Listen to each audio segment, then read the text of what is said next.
ಎಲ್ರಿಗೂ ನಮಸ್ಕಾರ. ನಾನು ನಿಮ್ಮ ಸುಪ್ರಿಯ ರಾಘವೇಂದ್ರ ಜೋಶಿ.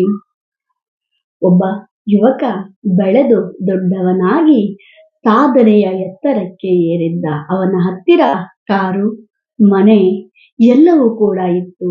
ಹೀಗೆ ಒಂದು ದಿನ ಸ್ನೇಹಿತರೊಂದಿಗೆ ಮಾತನಾಡುತ್ತಾ ಊಟಕ್ಕೆ ಕುಳಿತಿರುವಾಗ ಸ್ನೇಹಿತರೆಲ್ಲರೂ ಕೂಡ, ಎಲ್ಲ ನಿಮ್ಮ ಅಮ್ಮನಿಂದ ಆಗಿರೋದು, ನಿನ್ನ ತಾಯಿ ಬಹಳ ಕಷ್ಟಪಟ್ಟಿದ್ದಾಳೆ ನಿನ್ನನ್ನ ಬೆಳೆಸೋದಿಕ್ಕೆ ಅಂತ ಬಹಳಷ್ಟು ಪ್ರಶಂಸೆ ಮಾಡಕ್ಕೆ ಶುರು ಮಾಡ್ತಾರೆ. ಆಗ ಅವನು ಹೇಳ್ತಾನೆ, ಏನ್ ದೊಡ್ಡ ಮಾತು, ಎಲ್ಲ ತಂದೆ ತಾಯಿ ಮಾಡ್ದ ಹಾಗೆ ನಮ್ಮಮ್ಮ ಕೂಡ ನನ್ನನ್ನ ಬೆಳೆಸಿದ್ದಾರೆ ಅಂತ ಹೇಳ್ತಾನೆ.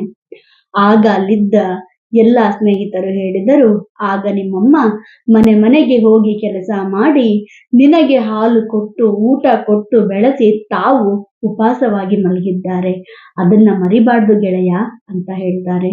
ಎಷ್ಟೋ ವರ್ಷದಿಂದ ಮಾತನಾಡದೆ ಇದ್ದಂತಹ ಮಗ ಆಗ ಅಮ್ಮನಿಗೆ ಕರೆ ಮಾಡಿ, ಅಮ್ಮ ಹೇಗಿದ್ದೀಯಾ, ಊಟ ಆಯ್ತಾ ಅಂತ ಕೇಳ್ತಾನೆ. ಅಮ್ಮ ಹೇಳ್ತಾರೆ, ಆಯ್ತು ಮಗ ನಂದು, ನಿಂದಾಯ್ತಾ ಅಂತ ನಗುತ್ತಾ ಮಾತನಾಡ್ತಾರೆ. ಮಗನಿಗೆ ಅಮ್ಮನ ಹತ್ತಿರ ಮಾತನಾಡಲು ಆಗದೆ ಕಣ್ಣಂಚಲ್ಲಿ ನೀರು ತುಂಬಿದ್ದವು. ನಮ್ಮ ಬ್ಯುಸಿ ಲೈಫಲ್ಲಿ ನಮಗೆ ಬೆಳೆಸಿದ ಕೈಗಳನ್ನೇ ಎಷ್ಟೋ ಬಾರಿ ಮರ್ತು ಬಿಡ್ತೇವೆ ಅಲ್ವಾ? ಹಾಗಾಗಿ ನಮ್ಮ ಪರಿಶ್ರಮಕ್ಕೆ, ನಮ್ಮ ಬೆಳವಣಿಗೆಗೆ ನಮಗಾಗಿ ಪರಿಶ್ರಮ ಪಟ್ಟವರನ್ನ ಮಾತ್ರ ಮರೆಯೋದು ಬೇಡ. ಹೀಗಾಗಿ ದಿನಕ್ಕೊಂದು ಬದಲಾವಣೆ.